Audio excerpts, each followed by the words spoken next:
Okay, for first thing, if you're going to be digging through your buddy's boxes. I love it. So he says a few things in there about presentation. Yeah.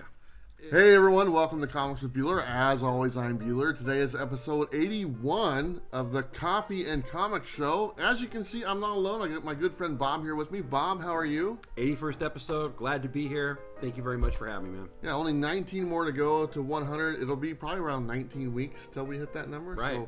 So, 19 weeks from today, we might be there at 100. We might take a week off. We don't know. Who knows? Who knows? But you know what? Today's a great episode, but we always start off with the coffee that we're drinking. Mm-hmm. So let's go ahead and start off with that. It's Monday morning, and we're drinking just regular coffee, I think.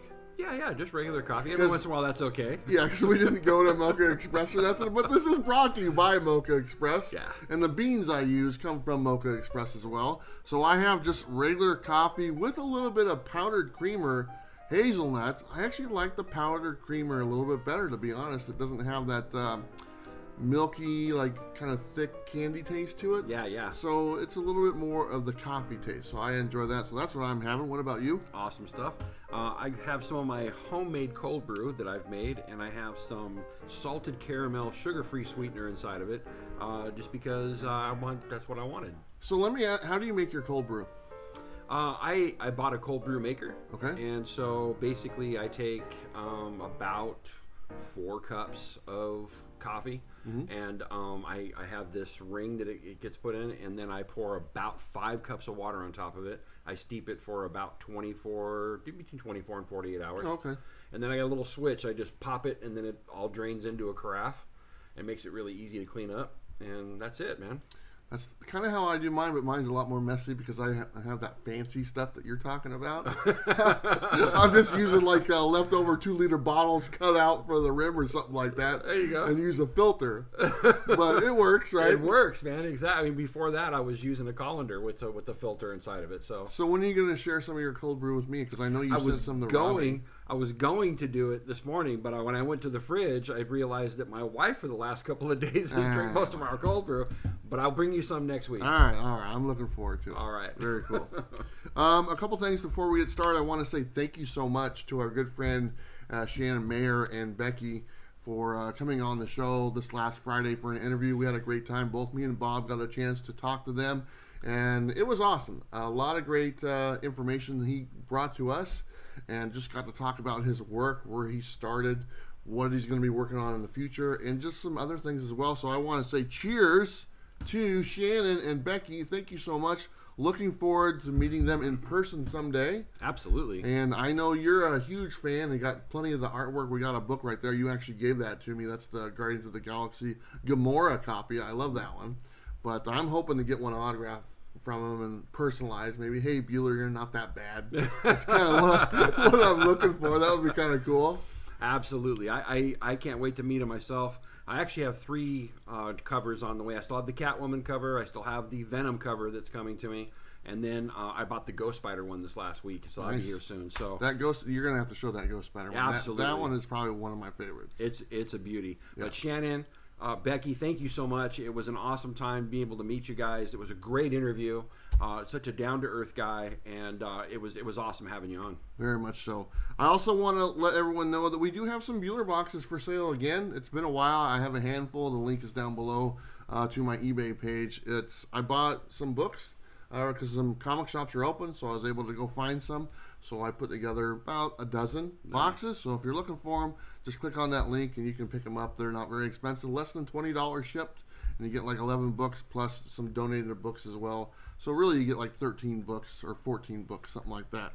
I also want to say thank you so much to all the Patreons who help support the channel. If you want to join our Patreon, it's $3.99 a month, the price of 1 comic book a month. If you think we bring value worth 1 comic book a month, please go ahead and do so. It does help out a lot. It keeps the lights on, makes the camera roll, and all that good stuff. So thank you. We'll run down the names at the end of the video. But let's go ahead and start off right away with our first 5. Yeah. We each show 5 comic books, and we actually have some books sent to us. Yeah.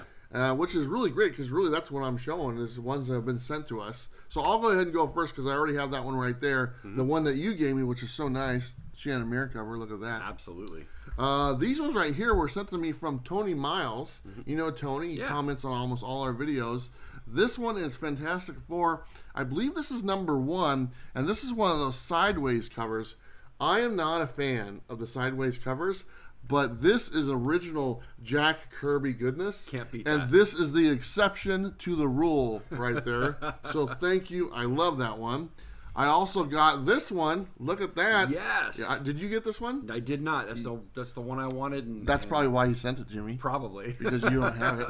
That's the Thor number 1. That's the Tom exclusive Comic Tom 101 variant. That's the only one I didn't have. And then look at this one. Look at that. Oh, my word. Marvel Comics number 1000. The Rob Liefeld variant goodness. I don't have any of these 1000s. I skipped on it because I thought they were too expensive. But this is the one I would want. Yeah. Because it's Rob Liefeld. So that's awesome. Thank you, Tony. I love these books. I especially love having books that Bob doesn't have. So I very much appreciate it. I got some more books sent to me from Lewis. And Lewis, this is one of them. I actually have more to show later. This is Wolverine versus Blade number 1, the second printing. I really loved this cover, so I wanted to show that off. And I thought that was great. Lewis sent that to me. He comments on the videos. He's got Instagram. His last name is pronounced Burz, I believe, B-U-R-Z-E-E. I probably get that wrong. But Lewis, thank you. And I'll show some of the other books he sent at the Final 5 as well. So Awesome very stuff. cool. Okay, you're up. Yeah. And so this week I wanted to bring some Silver Age goodness. Here's one that's one of my favorite covers of all time, Submariner number 5. I did promise Biggie I'd show some bangers this week. Nice. I picked up some from Comic Crazy. I actually bought a couple, and he sent me a couple. Here's one of the ones that I bought because it's my favorite ASM cover of all time. Very nice. And then we have Fantastic Four number 79. I love the Thing on that cover. That's a great cover. And then here's the two that he gave me. I have the ASM number 60. Got the great Kingpin action there. And then Biggie, this is just for you. This is now my earliest Captain America that I have in my collection. That's awesome. There is my first 5. That's awesome. What issue is that, Captain America? So 104, I think. Very cool. 112. 112. Very nice. Yeah. Those are some nice old books. For sure. You know, it's nice to show those. You're not going to leave them up there? Oh, that's right. That's right. You've What already is he shown. doing? Out of order. Oh, what is happening here? Okay. He's new. Right. Well, those are awesome, man. I love some old good. I have a couple of those. I have the, actually, I think both of the Spider-Man ones I have in my collection. And I don't have the other ones, but man, those are awesome. Love them, absolutely. I think I did have that Fantastic Four one at one time. That might be my copy. Yeah, really? I don't know. Anyway, let's go ahead and get to our topic. Sure. And our topic is an interesting one, and I liked reading the comments, and I actually learned some stuff from the comments. So thank you so much. But the topic was, are trade paperbacks the future of comics? Interesting topic. We're seeing right now that some books are going straight to trades. And there's a difference between graphic novels and trade paperbacks. Sure. And hardcovers and stuff like that. Trade paperbacks are usually a collection of books put together in a trade form. A graphic novel is usually a standalone story. Standalone, right. And didn't come out in single issue form. So there is a difference. But right now we're talking about trades because that directly correlates with comic book single issues. Sure. So let's go ahead and hit the first comment. And you're up, Bob. Sure. First one comes from Dan Piotrowski. He says, I'm an avid reader of my Bronze Age X-Men, as well as having all the new X titles on a pull list at my LCS. New story arcs cover 4 to 6 floppies, which clearly leads to a trade coming later. This at times leads to some choppy single issues. When I read my back issues, I like how comics used to have a fulfilling beginning, middle, and end, sprinkled in with ongoing mystery. Can you imagine Chris Claremont needing to curtail Dark Phoenix Saga down to just 5 issues? Or spread Days of Future Past from 2 to 6 so it fits a trade after the fact? This was actually brought up many times. And it was actually something I did not think about until I read the comments. how books are wrote now, they're literally wrote for trade paperback form. Sure. And you get a lot of filler issues because they're trying to hit that 4 to 6 book mark on a story arc. Yeah. A perfect example of that was Tom King's The City of Bane storyline. Sure. There was many fillers in that to make down the road a bigger trade paperback, a multiple volume trade paperback, because it was like a 12 or 13 issue arc or something like that. But I did not realize that until I read this, and I thought that was really interesting, because the more I think about it, the more I see those 4 to 5 issue story arcs, there is that filler issue. And the reason why, and like the comment said, they're writing it for the trade paperback form to come out down the line. Because you really can't do a story arc in 2 issues or 3 issues anymore. Right. And it won't come out in a story or in a trade paperback form. Right. I mean, I think, it's a great point. And I think what it has done to comics in itself is that we don't have a lot of those one and dones anymore like we used to. I mean, we do, but not like we used to. Some of your shorter stories, like he brings up Days of Future Past, that's a 2-issue storyline. We don't see too many of those anymore. And, even on the longer story arcs, a lot of those I've been tailored down and streamlined so that they can put them in a trade. A glaring example of this, I just recently reviewed X-Men vs. Fantastic Four from 1987, and I felt like I was reading a comic book again. I love new comics when they come out, but it took me a while to get through a single issue. I can go right. Yeah, that's pretty thick. and now when I go through a single issue, I can pretty much read in 10 minutes. Yeah, they're very short. Never used to be that way, and so I do think, in a certain sense, it hurts.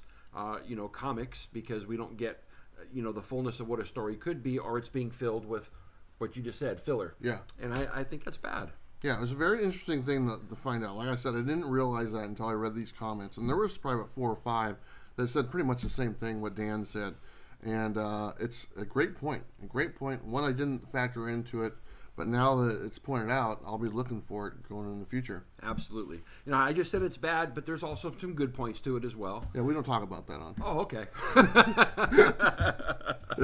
Actually, Bob, you're up next as well. Sure. This next one comes from Chill Instrumental Music, Urban Smoothing. Is that what it is? I think so. Thank you for the comment. Great name. Absolutely. He says, I truly hope that trade paperbacks are the future of comics. Single issues are way too high in price.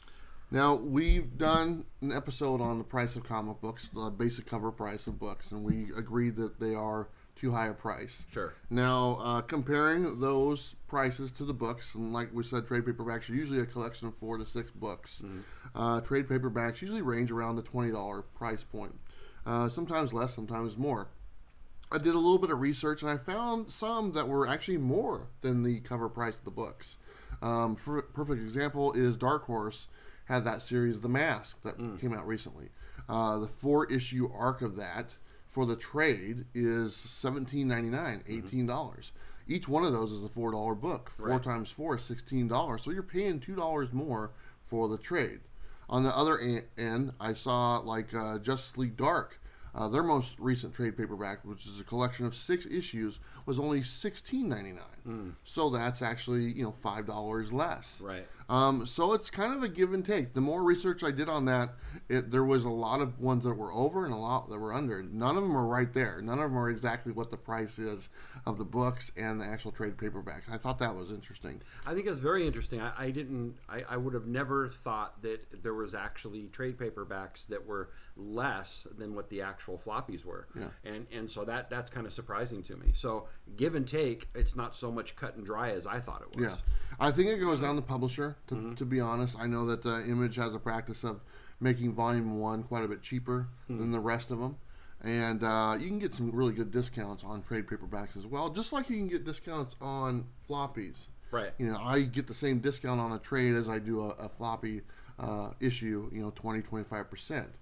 But, when you balance it out, it's pretty much, it's a give and take. Like I said, some are less, some are more. I'm surprised that some are more, because you would think a collection of something, it's like, you look at like you're buying a 6-pack of pop, okay? If you buy the 6-pack, you're going to pay less than buying each one individually. Sure. All right? that should be the market on a trade paperback. If you buy them all together in a trade form, should be a little bit less than buying individually. Right. I'm Me. surprised you didn't buy them digitally. Another thing on here really quick, we're mentioning cover price of the books. Obviously, some of the books are going to be more valuable if you want to have access to that book. You know, an older book or whatnot, obviously that's going to cost you a lot more than it would in a trade form, because those can be printed whenever they want to make them. Right. So it's kind of a different price. We were just comparing cover price of newer stuff. Yeah. I have the next one. This is from Comic Connor 101. Thank you, Comic Connor. I look at his Instagram post all the time. He's got some great opinions. I don't know if you've checked him out. You should. Awesome. He says, I think trades are a great way to get into the hobby. Personally, I am a digital reader like Bob. Actually, doesn't say Bob, but I just put that in there. As well as I collect single issues. I think the spec market will keep these single issues relevant enough to stay afloat. Trades have their place, but I look forward to my monthly issues. Singles, trades, and collector's editions I feel are all needed to keep all consumers interested in the hobby. Everyone has their own preference on these different options. Getting rid of any of these options could lead us further into all digital like Bob wants. Really? Keep up the great work, Bueller. It doesn't say that either. I know it doesn't. Oh, that's right. You have it right there. But one thing he hit on, he mentioned the spec market. Yeah. And that's one thing that trades don't have. There's really no, let's just say, monetary value to trades as far as, like, oh, I got this trade, it's going to be worth something. There's no speculation involved. The main reason why is because they can just print them whenever they want. There's no release date on a trade, and then there's that run, and that's it. Trades, you know, they print some one month, they print more the next month, it's the same book. Sure. And they print more the next year, it's the same book. So if you're constantly available to print that option, and some go out of print, don't get me wrong, but if you're constantly able to print it, that really makes the value go down. Exactly. You don't have that initial print count or whatnot, to make it.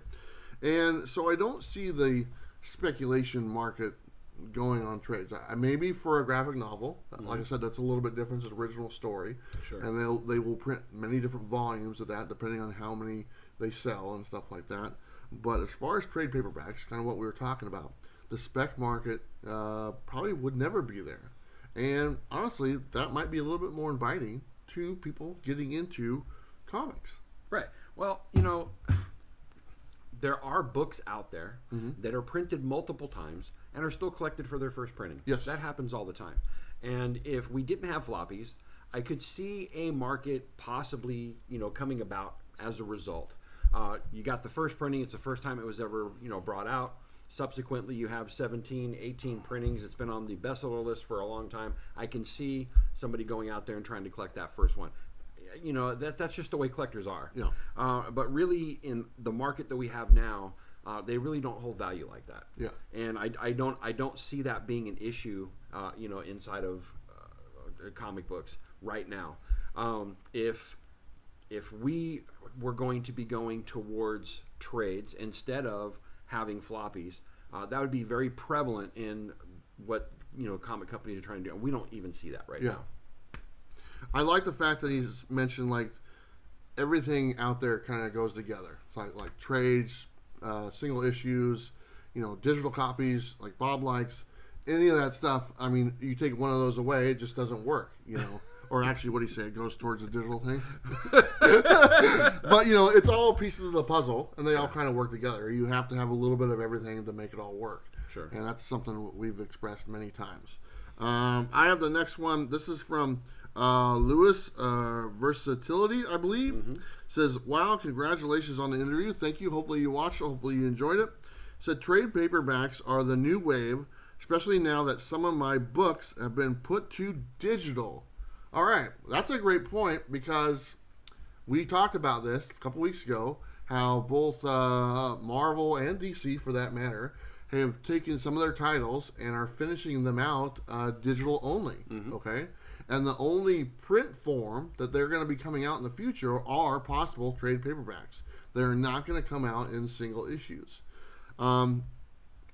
I don't know how I feel about that. For one, I'm not a fan of them switching over to finishing out on digital. We all know this. And for two, I don't even like the fact that they're putting them out on trade later on because people like to have their collection. Sure. A full run of whatever the books are. Supergirl was one. The Cosmic Ghost Rider. There was even more announced just the other day, and there was a bunch of stuff that was canceled the other day. I sent you a list and by stuff. Both Marvel and DC. Yeah, so I mean, more and more stuff has been added.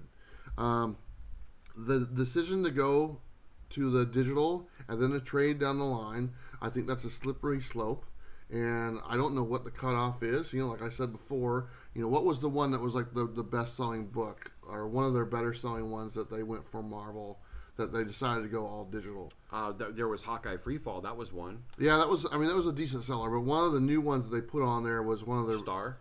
No, those are the older ones. Oh. They put like 5 new ones. Oh yeah. There was Valkyrie. Was one of them? I think Valkyrie was one of the higher selling ones, and that one is moved to digital, and then will come out in the trade paperback form down the road. Now, like I said, it kind of goes in the same thing. Digital is forever, and trade paperbacks are forever. They can print them whenever they want. It doesn't matter. The single issues, they get that one initial print. They can print second and third print, but that's only depending on the market itself. But for trades and digital, once they're out, they can do them forever, and it's an ongoing thing. And that's kind of where you see them going. Yeah. Well, I mean, really, when it comes down to it, I mean, it goes back to one of our earlier episodes. If comics didn't hold value, would you still collect? And I think it comes down to the individual on what matters to them. Yeah. If collecting floppies and having your books hold value don't really mean that much to you, you're just there for the story, then the options of going digital and going trade are there, and you're going to have people that are going to be okay with that. Now, see, I kind of fall into the fact where it doesn't matter what the value is, but I definitely like the individuals myself. Yeah. I don't care if my comics have a value to them. I don't care if they're worth $1 or worth $1,000, to be honest. I would actually much prefer if they weren't worth anything. If they were just easier to collect and more obtainable. That's kind of why I'm a low-grade quality guy as far as books go. They're just more obtainable for me. They're cheaper. Sure. And stuff. So, do you think you'd care so much if you had not been introduced to floppies first and you were introduced to, digital or trade? I'm just throwing it out there. I don't think so, because it still doesn't appeal to me. I mean, I'm fully, I have digital games, digital, music and movies and all that stuff. But the comic books themselves, that doesn't appeal to me at all. Yeah, I'm just asking because I'm wondering how what percentage of people out there are dedicated to floppies because that's what they were first introduced to. So I just wanted to ask. Yeah. All right, you're up next. So the next one comes from Mr. Ranman91. Thank you for the comment. He says, I don't think trade paperbacks will overtake the regular books. However, they may gain more traction for the simple fact people like to binge more now than ever and are able to do so as well. I have a friend and all she really likes are trades because she wants to read the whole story rather than wait for each issue. Plus, she's not into collecting, just reading. So for readers like that who don't care about collectability, love to binge, hate waiting for each issue, and aren't worried about multiple covers or whatever, they will go that route. But most collectors will definitely keep getting the single issues. I don't think trades are a nice way to introduce people to comics or new characters they aren't sure about. So the binge factor. This is an interesting argument about the binge factor. And the reason why, and there was another comment comparing trades to Netflix. Okay? And obviously we all know a show comes out on Netflix and you can watch all the shows. Perfect example, Stranger Things. Okay? That show comes out all at once. All right? Trade paperbacks are a collection of books that come out every month or every 2 weeks. So they're available. It's a little bit different scenario. It's not like it's not like the trade paperback is all those issues that weren't available before. Right. You have to wait. They're out there. Do you want to wait 4 months to get the whole thing when you know they're already there? I know I can go down there and get issue 1 and see if I'm interested in the story. Sure. And then get issue 2 and then get issue 3 and then issue 4 over that 4-month period. Or do you want to wait and get them all together, spend a little bit more money, obviously, because you're buying a trade, and maybe you don't like it, and you just wasted $20. Sure. And if you buy the first issue, right away. The binge factor, I get it, but most shows, and like I said, the reference was Netflix, those shows come out all at once at one time. There's no shows in the past that you get caught up on. They're just all together right there in a row. You don't have to wait. You just have to wait for the time it takes you to watch them. Right. So the binge argument is interesting, but it's a little bit flawed, I think. Yeah, I would agree. I mean, I'm of two camps because I loved when the whole season 1 of Daredevil dropped, and I could just go right through it. But then again, I have to realize that when I do that, I'm letting go of the fact that I got nothing left when I'm done that weekend, right? As opposed to Mandalorian, which came out week after week after week, and kept me on the edge of my seat waiting for more, right? I think when it comes to comic books, and when you talk about trades and talk about binging, it's not always all cracked up as we think it is. Yeah. I'll give an example that people are going to hate me for. Here's my segment of the show. Yeah. Let's just take Dark Phoenix, for example. When Dark Phoenix was coming out month to month, it was amazing. And there was this anticipation of what was going to happen. When I went back years later and reread it all just in one trade, it didn't hold the same thing for me. Yeah. And I think that when you just release everything at once, that anticipation that lends to the story sometimes goes away. Yeah. And I think that is a definite flaw. I think so. Do you have a favorite television show? As of right now? Sure. Just pick one. Okay. America's Got Talent. Oh my God. Anyway, can you pick another one, like a real show? Yeah, The Mandalorian. Mandalorian. Okay, great. Now, Mandalorian came out week after week after week, okay? And every episode you were looking forward to watching. Yeah. Would you rather wait 8 weeks to watch it, or would you rather just, the new one's out this week, I'm going to watch it? Do you have the fortitude to sit there, this is really good, I'm hearing a lot of things, I'm going to wait till all 8 weeks are done and then go watch it? No, I can't do it either. I can't. I want to know. There was only one show that I did put aside and waited for it just because I couldn't do it. Yeah. I couldn't go and have to wait for that next week because it kept me on the edge of my seat, and that was the very first season of 24. Okay. So that was it. Well, I put it aside and waited until it was all done, and then just binged the heck It's all one big episode. I know, exactly, right? Exactly. All right, I got the next one here, and this is from LS Elite 4210. Says, I honestly have no problem with them moving all the way to trades and away from floppies altogether. You get all the benefits of a floppy, cool cover, etc. And it's a better read in my opinion. I feel as though I blow through a 22-page floppy in 5 minutes. You kind of said something similar. Mm-hmm. They look better on the shelf. You can read what's in my collection, and the cool or bright color spine can catch your eye the same as a cover would, whereas a bookshelf of floppies just looks weird, or digging through your buddy's boxes takes much more effort than looking at a shelf. Okay, first thing, if you're going to be digging through your buddy's boxes. I love it. So he says a few things in there about presentation. Yeah. And I've seen some shelves with just like floppies lined up and stuff, and he's right, they look kind of dumb. But, when he said the presentation, the way they look, I instantly went to Gem Mint. And I was like, man, you know what? When I see his display behind him, when he's got all his books and omnibuses and stuff like that, that looks really cool. It looks amazing. Now, he compared the spine to a cover of a book. The spine doesn't exactly catch my eye as much as a cover here or a Shannon Mirror cover. Right. So I don't agree on that part, but I do think when you look on a bookshelf, if you're using that format, you're definitely right. These trade paperbacks or the omnibus, they look a lot better on a bookshelf format. So I like the presentation of them, and of course they'll probably hold up a little bit better. I got the next one as well. This is from Mike Stinson. Says, trade paperbacks, really not collectible yet in my opinion. With the disparity of cover art so ridiculously high, sure, nice to read a complete story arc and cheaper post-release, but what about the fun in waiting for the next issue and discovering the amazing artistry of today's breed of artist? I honestly believe a lot of the collecting is pure cover art driven. You've talked about that. Yes. And what tremendous covers there are. Wow, wow, wow. He's right. There's, cover art. You lose the cover art factor on trade paperbacks. True. You usually get, one of the issues as far as the cover, or maybe some original art or whatnot. But for the most part, you really do lose the cover art factor of those books, and not to mention the variants options for a lot of books as well. Right. And just the cover art for all the other books that are in that trade. There's 4 books or 5 books. Sure, they might show the cover art, but it's in the book. Right. It's a page in the book. It's not on display. Exactly. And many people buy books because of the cover. It's an art. It's a fine art. It's beautiful.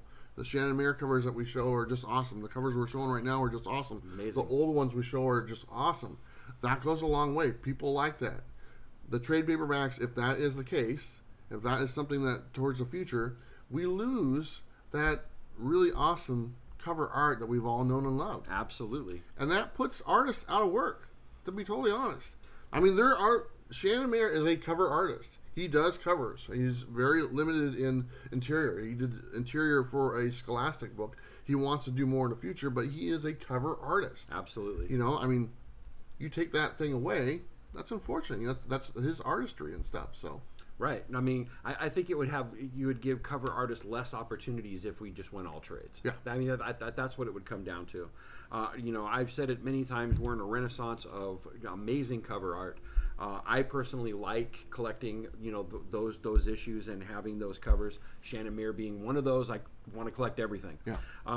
But when it comes to trades, you do get sometimes in the back of the book, they'll collect a bunch of cover art as kind of like, extra pages, which is nice, but you completely lose out on the availability to go ahead and unless you want to pull them out of the book. Yeah. Right? Yeah. And it's not the same. It is not the same. It's not the close. same at all.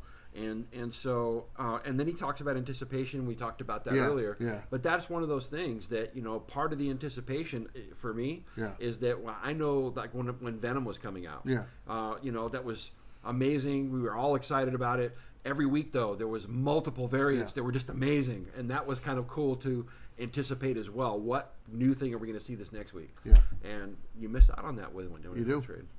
All right, Bob, you got the last one from none other than the Two Brothers comics. Right on, Two Brothers. So he's, which one of you? I don't know. Does it really matter? It doesn't matter. It don't matter. I enjoy reading trades.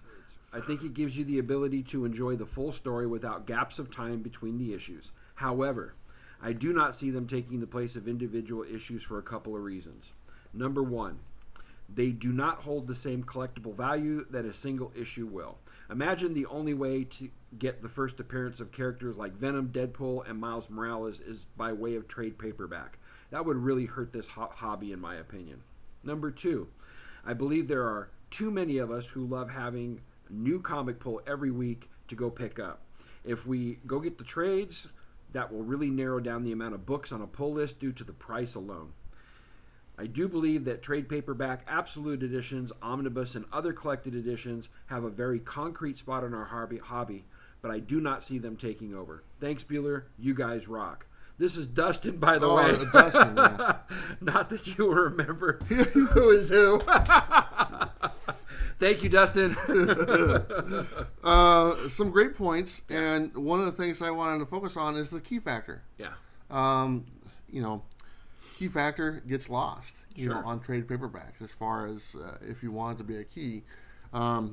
Like we said, though, trades are a combination of books that are already out, so that key factor is still available in those books. Right. But if it goes straight to trade, or if they cancel it and it goes digital and then to trade market, if one of those digital books had some key or something in it, that is maybe relevant down the line, because a lot of the key, here's the thing about keys, they might not be relevant when they come out. Right. Okay? But years later, they are. Sure. Okay? Something happens or whatnot. Not every key is something well produced like the first appearance of Punchline. When they're like anticipating this, they're doing this, all of a sudden it's a factor. Carnage Mind Bomb. That was not really a main book until, Sure. Donny Cates pointed something out about that book, and that became kind of a key.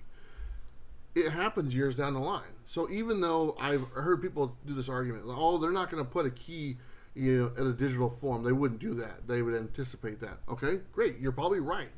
But they might put something in there that's not significant at the time, but 2 years later, a character that was in there or something happened is referenced down the line. Absolutely. And then your only option to get that is the digital form where it came out, or the trade paperback that it was released a few months later. Right. That's why I like the individual issues, because you do have that reference to go back, and that is a factor, because that's happened many times. You know, there was, I think of the, Ghost, who appeared in Iron Man. Okay, nobody really thought about that Ghost character. Then Ghost is in the Iron Man or the Ant-Man movie, and then that became kind of a key in the book to kind of get, you know, for a while. That was a 50-cent book. It's probably back down to 50 cents now, to be totally honest. But still, it's something minor like that that you don't really think about. But years later, you know, 10, 15 years later, it holds a significance. Yeah, you know, it's something special. Absolutely. Or how about the issue with Professor Hulk? Yeah, that was in dollar bins everywhere until he announced that he was going to be in Avengers, and then it's like everybody had to have issue 377. There you go. You know? Exactly. And I agree with that. You know, your key factor does definitely go away. Look, anytime you have anything that's in printed form that is the first appearance of something, I don't care what it is, there's going to be a collector out there for it somewhere. But it's not going to be the same as what we have for actual comics. Yeah. You know, the floppies themselves when it comes to a key. It's just a much different thing. I mean, I know a lot of people out there who are, you know, will go out and buy the very first printing of The Wizard of Oz, because that's the very first time that was ever put out there. Yeah. But that's a very niche, right? Even more so than, our collecting hobby. And it'll never be the same as that. Yeah. He also mentioned this fact, just going to the comic shop. I think trade paperbacks in the graphic novel form benefits bookstores like Barnes & Noble much more so. And the publishers. Yeah, and if you have that factor at a comic book shop that we all know and love to go to, we're accustomed to going every week, okay? And if you go to a trade form, you're only going to be going in there once a month. Right. Once every couple months, really. And how many times do we go into our comic shop to get our weekly books, and then we buy something else? Absolutely. All right, so that's a great topic. I think so. I enjoyed that. You know, the trades, you know, are interesting. I like them, but they'll probably never replace the individual issues for myself. Yeah, me either. And you know, to answer the question, I don't think that it's taking over the hobby. Yeah, and you know, I much prefer them to the digital books. All right, let's go to the final five. Bob, you want to go first? Sure. All right, now you can take these since you were so anxious earlier. Thank you, I appreciate that. Like I was going to take them or something. You may take a couple of these. So I do have a couple that were given to me in AOKs this week. I'm going to show actually 6 books. So first of all, Comic Crazy also gave me this wonderful deceased Wonder Woman cover. Thank you very much, brother. Awesome. And so next I have some that were sent to me by Louis Burrs. Louis, thank you very much. He knows how much of a fan I am of Bullseye. This is actually a much nicer cover of the one that I have. So thank you very much, brother. He thought we'd fight over that one. Really? Yeah, I was like, I'll just give it to Bob. I appreciate that, man. I figured. And then he also sent me The Hunt for Wolverine #1, which I don't have in my collection. There you go. And then true to form, like I told Biggie, I'd bring a few bangers. I got Spawn #228, which is the Action Comics #1 variant. And then the Spawn it's 223. I think I don't have my glasses on. But that's the famous McFarlane They're right there. Batman. I know it is. If you can't see them, they're right there. And then I got Year One for Batman. There's my final 6. Well, that's awesome. All right, I got my final 5 here as well. Now I can take them off. There you go. You can take them off there. So these are also sent to me from Comic Crazy. Mm-hmm. And we actually met Comic Crazy at the year before. At Rose City. Rose City or whatnot. Mm-hmm. And we actually, he had a Spawn print that he had us color and stuff. And I thought it was pretty cool. So I colored the head, if I'm not mistaken. Yeah, it's kind of cool. So anyway, Full Killer #1, the variant edition. There's that right there. You know why he sent that to you, right? Why is that? Because of the Rob Liefeld goodness on it. Well, speaking of Rob Liefeld, here is Liefeld's. I remember showing this book on like one of my top 10 videos. Here's #1. Look at that. I love that one. That's pretty cool, right? These ones are also from Lewis. Sent me these ones, and we have the Punisher #101. You know, Punisher is my favorite character. The Flash #130. Flash is my favorite DC character. And then also, this is Conan, I believe. It's the Van variant. Another sideways cover, and this one is great because Lewis autographed it for me. And that's pretty cool because I always say, hey, if you want to send me a book or whatnot, and if you don't mind, autograph it, because it's for my personal collection. I'll never get rid of it. Right. And so it means a lot to me if it's autographed. And he did. So that's really cool. I love that book. But we got one other piece to show. You want to share that? Absolutely. So we have asked people to send in artwork because we'd like to showcase artwork. We love art. And it doesn't have to be comic book art. We've mentioned that before. And this piece comes to us from Comic Crazy. Absolutely love it. A cool fact about that piece is that it wasn't done with a paintbrush, any paintbrush at all. He actually used a palette trowel and a toothbrush. And it's an amazing, planetary scene in space. Yeah. Awesome stuff. Thank you very much for sending that to us, brother. He said that I could go ahead and keep it. I appreciate you very much, Comic Crazy. Thank you, man. I definitely dig it. All right, I guess you can keep it then. Okay. That's awesome, man. You showed that to me. I was like, you sent me a picture. And I didn't really realize it until you brought it over, but that's pretty amazing. I like stuff like that. I do too. Yeah. Come on, man. Have fun. So a couple things before we end here. Like I said, I want to just remind everyone we do have some Bueller boxes available. Mm-hmm. If you're looking to pick some up, the link is down below. I'm still not doing the top 10 video. Those usually came out on Tuesdays. There's just not enough books coming out to put together a top 10 list, and there's no Marvel books coming out this week. And I did some research. They're literally like taking every other week off for like until the middle of July, and it's not going to be till like the end of July until we actually see a full lineup of books from Marvel, because the weeks that they take off there's no books, and then the weeks that they're putting out books is like 5 or 6 or something like that, and then I think end of July we're going to get a week that has like 20 books. So we're going to get flooded with all that Empire stuff. Yeah, that's what's happening. I will have the preview video on Wednesday, so that's coming up, and then I have another 50 comics worth.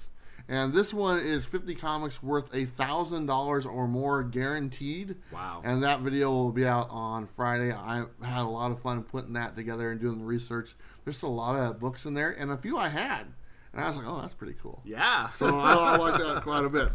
But, Bob, why don't you tell them about your channel a little bit? You're getting really close to that 1,000 subscriber mark. I am. You're in the double digits right now as far as getting there. I think you're within, 70?